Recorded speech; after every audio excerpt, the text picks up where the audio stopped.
members took a pilgrimage to the Holy Land. Here at the bottom, you'll see a plane full of African Americans headed to the Holy Land. And then in 1982, our very first Bold and Debutante for Christ. I have any former Golden Dabs in the house. Hey, y'all, you were presented here in your beautiful gowns and tuxedos. 1982 was a beautiful year for our youth ministry. And then in 1993, we started Harmony Foundation. Anybody been a blessing or a volunteer at Harmony? Thank you all so much. Thank you so very much. 1997, E.K. Bailey Preaching Conference was started. You see that picture there in 1997. First, we had the Institute on Church Growth. Then we had the Institute of African American Building Discipleship. Help me out, deacons. And then we had the E.K. Bailey Preaching Conference of Expository Preaching in 1997. Also in 97, we established our first scholarship program in the amount of $100,000.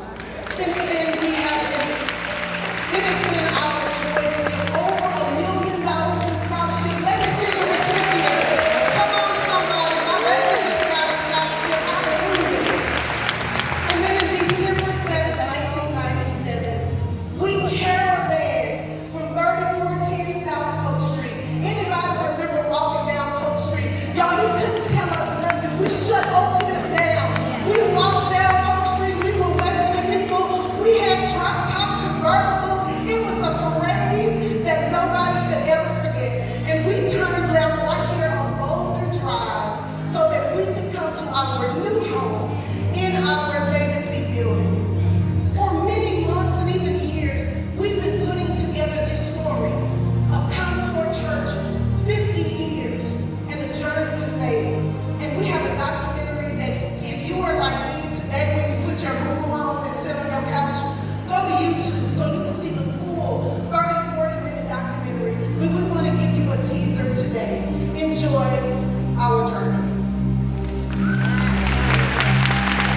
We are celebrating 50 together because we are a part of our past story, we're a part of our present story, and guess what? God is doing a future story. You told us that you are able to do exceedingly abundantly above all that we can ask, think, or imagine. Right here. Concord started June 29, 1975. Our founding pastor, Pastor E.K. Bailey, God gave him a vision. We were at Bishop College in the Carpy College Chapel. That's where Pastor Bailey and I both had graduated from prior to being married. And after the previous church had been burned, that's where we worshiped. Concord has been birthed out of faith. The tension that happens at Mount Carmel before Concord is birthed, and they say, we're now going to start a church. It's a lot of faith. They'll have a building. Pastor Bailey is 29 years old. I mean, this is entirely faith journey that's happening. The church was located in South Dallas. Pastor Bailey wanted to move to Oak Cliff. And so the church split and we assumed the name Greater Mount Carmel. That didn't work. My husband just waited for the leaders to come back and said, so Pastor, since we can't use any form of the other church's name, what's our name? He said, I'm glad you asked. Concord, meaning harmony. And finally, we're able to get our first building. The church, they saved up $100,000 to be able to get in that building, which was a lot, and it's still a lot today.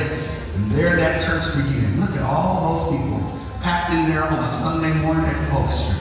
December of 1997, we moved into this building, 6808 Boulder Drive. So the church saved and raised the funds, and this became our new home. I remember we stopped traffic.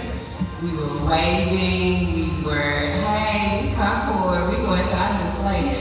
At the same time that we were moving into 6808 Boulder, that's when Pastor E.K. Bailey was diagnosed with renal carcinoma, cancer in the kidney. It was shocking. He said, I had the faith that God would heal me, but whether he would heal me in heaven or earth, only God knows. While I'm here, I'll need a full-time assistant. Therefore, I present the name Reverend Brian Carter to you in October of 2003 that the Lord called Pastor David home. I believe the world and society just thought Concord was going to burn and crash because we lost our founding pastor, and you just lost your leader. Well, Concord did not do that. We did the total opposite. We continue to grow. Then the next pastor is that the church was chosen is 29 and has only been in the church 5 years. I was scared to death. I couldn't smile. From being a member in 98 to when he became the senior pastor, it looked completely different. And that was terrifying to me. Then, in the spring of 2013, God would then lead us to build a brand new campus, to extend this impact, to build a new sanctuary, and then convert all of the current previous space into space that will be used for children and youth ministry. We call this building legacy. We call this building faith, because we believe it is the legacy that we have that sets us up to trust God with our faith for new things He wants to do in the future. Concord has given you the opportunities, given you the space to grow, to fail, to mess up, but also try again to get it right. The future for Concord Church is so bright. We thank God for 50 years, but the future is bright. We are seeing people come to faith in a phenomenal way. Concord is very futuristic because we embrace a whole lot of new stuff. We don't shy away from it. When I see people coming down on Sundays, it's like, wow, here we go again. I said, but now we're prepared for it. We have a ministry. We have mechanisms to get those people together. We are reaching more people than we've ever reached in the history of our church. We are continuing what Jesus started, and will do that until He returns.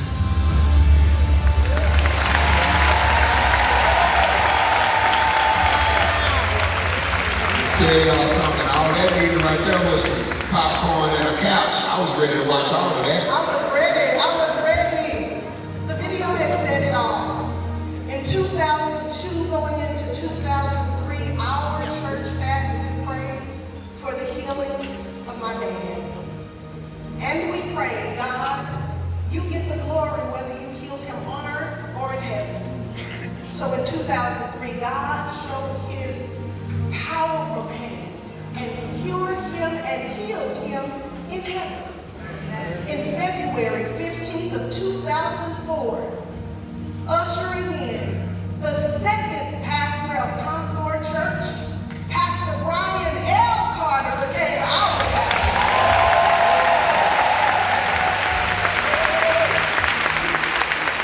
And in his leading, you don't see a Brian Carter without a lady, Stephanie Carter. Come on, somebody. 8/8 of 2005, we renamed Boulder. We had a committee that was naming the street after my daddy, child. Y'all know I had to go find me a new outfit.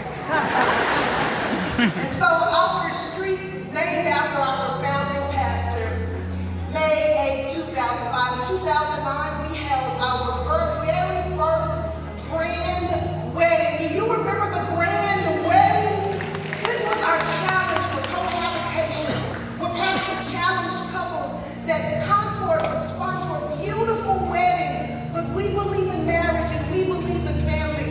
And all the news channels showed up, honey. Anybody in here a testimony of the grand weddings? I see you.